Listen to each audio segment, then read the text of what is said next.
प्रणाम, नमस्कार। बहुत स्वागत है आपका उस कार्यक्रम में जिसका नाम है हे प्रभु आनंद दाता, और उसके एक और नए एपिसोड में आपका स्वागत है। चौपाई है तुलसी बाबा की, जहाँ सुमति वहाँ संपत्ति नाना, जहाँ कुमति वहाँ विपत्ति नाना।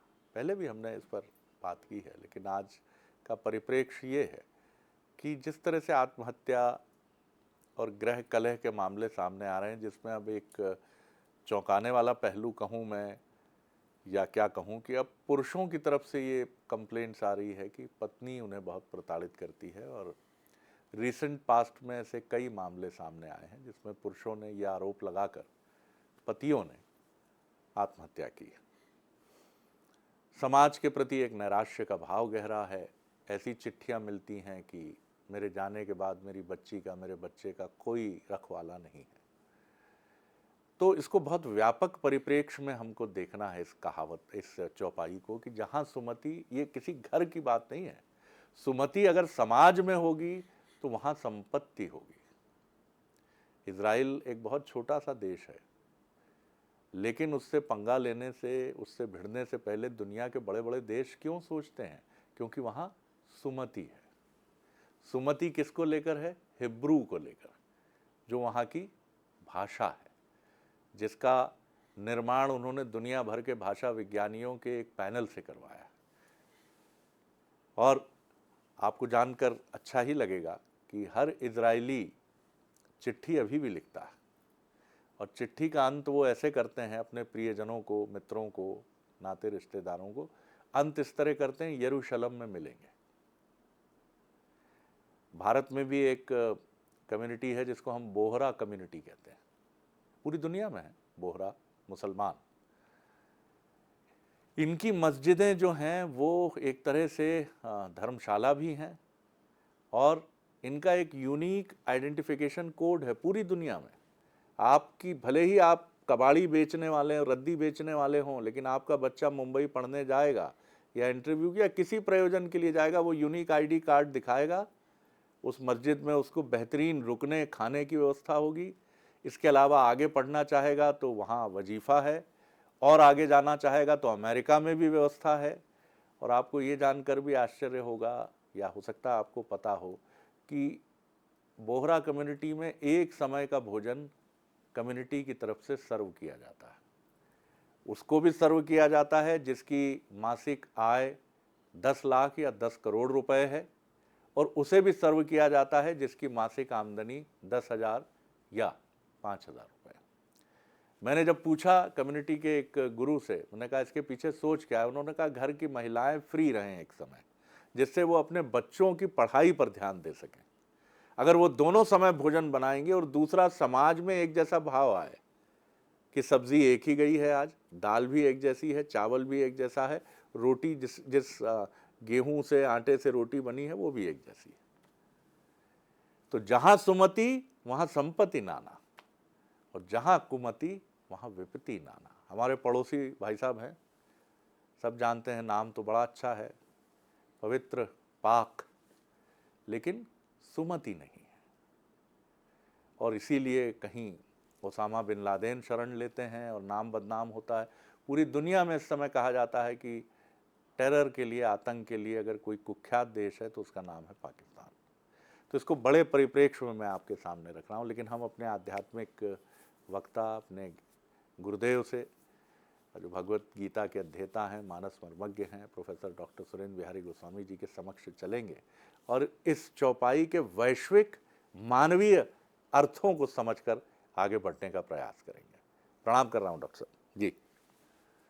आपने बहुत अच्छा लौकिक दृष्टांत भी प्रस्तुत किया जी। हमारे यहाँ उदाहरण नहीं कहते, दृष्टांत कहते हैं, दृष्टांत जिनका हम अनुसरण कर सकें। जी जी। और दूसरी, इसकी मीमांसा भी बहुत अच्छी आपने की। लेकिन मैं इसके अब आध्यात्मिक और सामाजिक पहलुओं पर अपना चिंतन करना चाहूँगा। यद्यपि इस विषय पर भी अपनी पहले कभी बात हुई होगी जी। एक बहुत अच्छी बात है। ये प्रसंग है सुंदरकांड में, ये चौपाई वर्णित है, जहाँ सुमतितः संपत्ति नाना और जहाँ कुमतितः विपत्ति निदाना।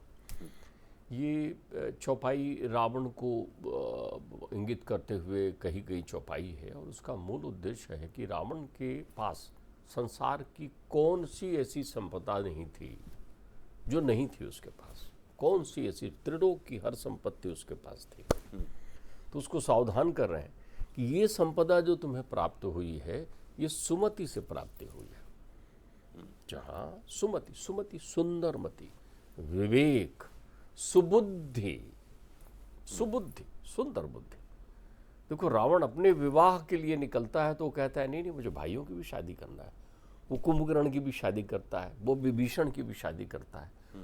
उसको जब लोग कहते हैं कि नहीं ये कुबेर को जो है तुम मार डालो, इससे छीन लो, जब सुमाली इत्यादि, माल्यवंत इत्यादि उसको दैत्य प्रेरित करते हैं और कहते हैं कि ये हमारा शत्रु है, ये हमारे द्वारा छोड़ा हुआ लंका है, इसको लो, तो कहते हैं मैं कैसा करूं, मेरे भाई है वो।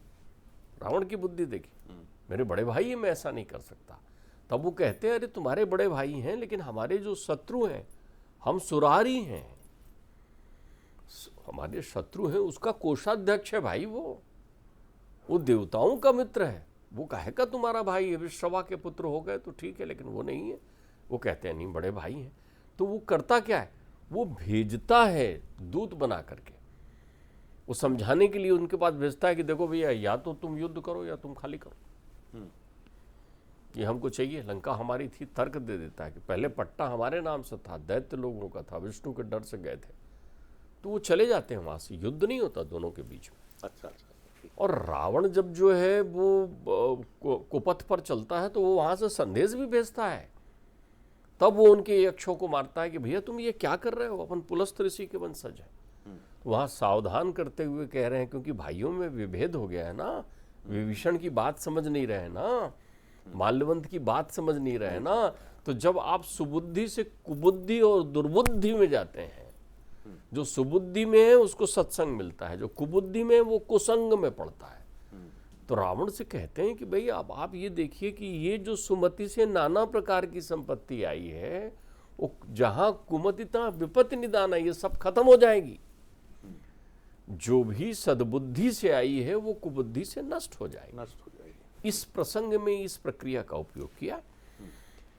पिताश्री की एक बड़ी विशेषता थी, वो हनुमान चालीसा को महामंत्र मानते थे और जितने बार भी मैं उनसे संसार का कोई भी प्रश्न पूछता था तो वो हनुमान चालीसा का कोई ना कोई प्रसंग लेकर मुझे उसका उत्तर देते थे। जब मैंने उनसे पूछा कि भाई ये सुमति क्या है, सुंदरमति, तो वो कहते हैं मति तब सुंदर हो जाती है जब ना वो खाटी हो ना मीठी हो, ना बुरी हो ना अच्छी हो। वाह वाह, उसमें कोई अतिरेक ना हो। तो मति का अर्थ होता है अपन बुद्धि से लगा लेते हैं, लेकिन मति का बुद्धि और मन के बीच का सामंजस्य है।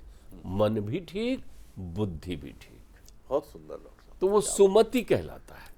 मन भी ठीक, बुद्धि भी ठीक, दोनों में सामंजस्य। that is तो सुमति। आप विवेकवान सुमति हो गए। हाँ। अब मन बिगड़ गया है, बुद्धि ठीक है, तो भी वो कुबुद्धि की स्थिति को प्राप्त हो जाता है। अब सुमति नहीं, वो कुमति हो गया, प्रतिकूलता आ गई, उसमें विद्यमान हो गई ना।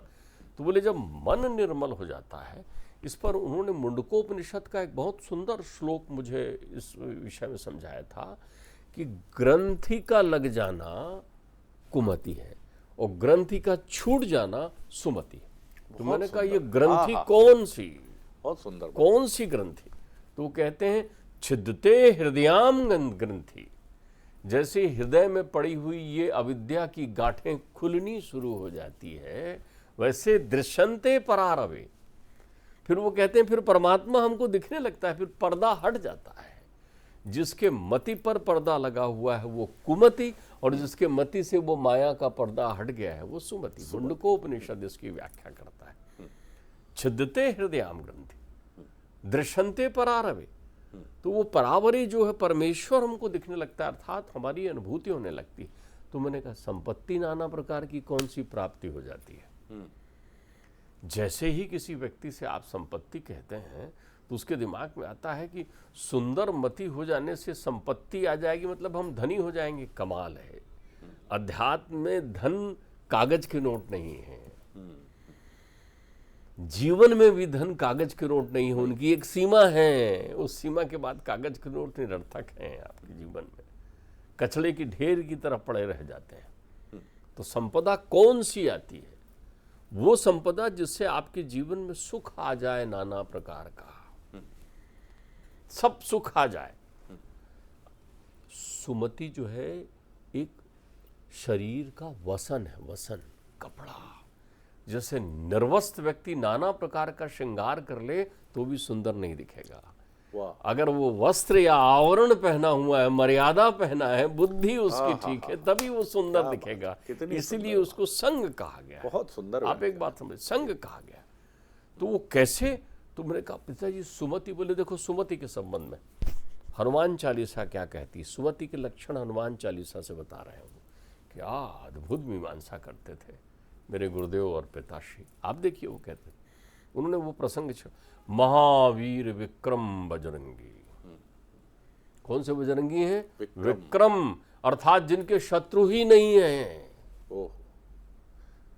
आप समझ रहे हैं? विक्रमादित्य का नाम तब विक्रमादित्य हुआ, विक्रम तब हुआ जब उन्होंने अपने देश से सारे शत्रुओं को पराजित करके 95 हूण शासकों को पराजित करके भगा दिया।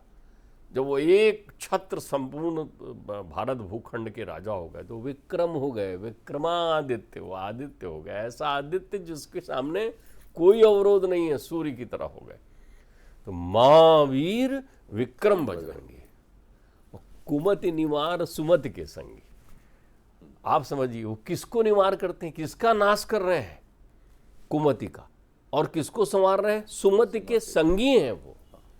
तो जैसे ही सुमति का संग मिलेगा, अब आप चारित्रिक विश्लेषण समझिए, संवादी भाषा का आनंद लीजिए आप तो इस विश्लेषण का। तो फिर क्या हो जाएगा?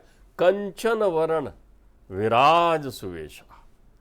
अब देखिए उनका वर्ण कंचन की तरह हो गया, मतलब जो तप जाए, स्वर्ण की तरह, तप जाए तब कंचन वर्ण होगा। आप बिल्कुल खिल के निकल गए। क्यों? आपकी मति सुंदर है, खिल गए आप। आवरण जो थे वो सब खत्म कर दिया आपने, सुवेशा हो गए आप, सुंदर वेश, तेजस्वी हो गए आप। क्यों? आप सुमति के संगी हो गए। तो सुमति की सबसे पहली विशेषता है कि आपके बदरंग को तेजवान कर देता। वाह। बदरंग को एक तरफ रावण, जिसके बार बार वर्णन में कहा गया कि रावण काले रंग का हो, मेरे परमात्मा आकाश की तरह दिखने वाले, निश्चल सुंदर। मेरे परमात्मा का तो शांतम शाश्वतम प्रमेय मर्गम निर्वाण शांति प्रदम, क्या उस उनके रूप का वर्णन कर रहे हैं। जो रहते हैं वो एक टक देख रहे हैं, ठठुक भी लोग खड़े हो गए देख रहे हैं। फटिक सिला बैठे दो भाव, वो तो चट्टान पर भी बैठे हैं तो आदमी अनवरत देख रहा है। सड़क से निकल रहे हैं, मार्ग से गुजर रहे हैं तो रुक जा रहा है, और रावण गुजर रहा है तो छुप जा रहे हैं लोग। ये अंतर है सुमति के आ जाने से। कंचन वरण विराज सुवेशा। अब देखिए, कानन कुंडल कुंजित केसा। कानन कुंडल किसका है? श्रवण का प्रतीक है। ऐसा व्यक्ति जो है वो इतना सुंदर सुबुद्धि वाला हो जाता है। कुंडल धारण करने का अर्थ होता है ज्ञान शिरोमणि। कर्ण छिद्र का हमारे यहाँ विधान होता है। जैसे 5 वर्ष का बच्चा होता है, कान छिदा देते हैं, विद्या आरंभ संस्कार प्रारंभ होता है कर्णछेद से। तो कानन कुंडल कुंजित केसा, सुसज्जित हैं, उनके पास कोई उलझन नहीं है, सुलझे हुए केस हैं, घुंघरालू।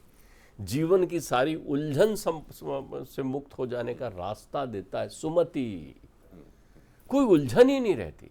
सुमति वाले व्यक्ति से मिलिए, एकदम शांति मिलेगा, शांत चित्त आराम से। पिताजी वो ऐसा हो गया, कोई बात नहीं, ठीक हो जाएगा। उसके घर में लोग रहते तो हैं, लेकिन उनकी आवाजें खनक और संगीत वाली आने लगती है, बदरंग आवाजें नहीं होती। कानन कुंडल कुंज, हाथ वज्र, ध्वजा विराजे, यश और कीर्ति, शक्ति आ जाती है आपके पास। आपके पास शक्ति आ जाती है, ध्वज यश प्राप्त हो जाता है, सुयश की संपदा आ जाती है आपके पास। आपका यशोगान होने लगेगा क्योंकि आप सुमति वाले होंगे। मैंने आपको पहले भी कहा था, नरस्य भूषणम रूपम, रूपस्य भूषणम गुणम, और गुणस्य भूषणम ज्ञानम, और ज्ञानस्य भूषणम क्षमम। आपकी ध्वज पताका चारों तरफ फैलने लगेगी। तो सुमति के कितने गुण आ, अगर इसका मैं वर्णन करना शुरू करूंगा तो प्रत्येक शब्द वही है। कुमत निमार सुमति के संगी, ये वही है। कंचन वर्ण विवासु ऐसा, कानन कुंडल कुंजित केसा, हाथ वज्जो ध्वजा विराजे, कांधे मुंज जनेऊ। आप समझिए, कांधे में मुंज है, अर्थात चरित्र आपके कंधे पर उठाने की क्षमता आ जाती है। बहुत सुंदर डॉक्टर, आप कर्मशील हो जाते हैं। ऐसा नहीं कर्म करते हैं। राम काज कीने बिना मोह कहाँ विश्राम, वो कांधे हैं। जब मैनाक कहता है रुको, हनुमान ते ही परसा, कर पुनि कीन प्रणाम, और राम काज कीने बिना मोह कहाँ विश्राम, फिर आदमी रुकता नहीं है और कर्मा शक्ति में भी नहीं उलझता। और मुंज है, मुंज जनेऊ, यानी उसमें ब्रह्मचर्य और चरित्र इतना सुंदर हो जाता है। तजौ चौथ के चंद के नाही, सो परिरार लिलार गुसाई, और तजौ चौथ के चंद के नाही। वो कहते हैं, समझा रहे हैं, हे परमेश्वर, पराई स्त्री को बिल्कुल वैसी तज दीजिए जैसे चौथ का चंद्रमा लोग तज देते हैं। ये चरित्र हो जाता है, ये ज्ञान हो जाता है, ये संपदा आ जाती है तेरे जीवन में। ज्ञान प्राप्त हो जाता है, शांति आ जाती है, बल बुद्धि आ जाती है, विद्या आ जाती है, चरित्र आ जाता है, ब्रह्मचर्य आ जाता है। ये सब कुछ, ये नाना संपत्ति आ रही है तेरे पास। लेकिन अगर कुमति आ जाए तो फिर तू सिमट जाएगा। सुमति की आभा सूर्य की तरफ चारों तरफ फैलती है। सुमति वाला व्यक्ति केवल स्वकल्याण नहीं करता, आत्म कल्याण नहीं करता, लोक कल्याण होता है उससे, परिवेश सुधर जाता है। जो उससे सुमति वाला व्यक्ति पारसमणि की तरह हो जाता है, पारस पत्थर की तरह। जो उसके पास गया वो सुमति लेकर आ गया, वो सोना बन गया, वो कंचन बन गया।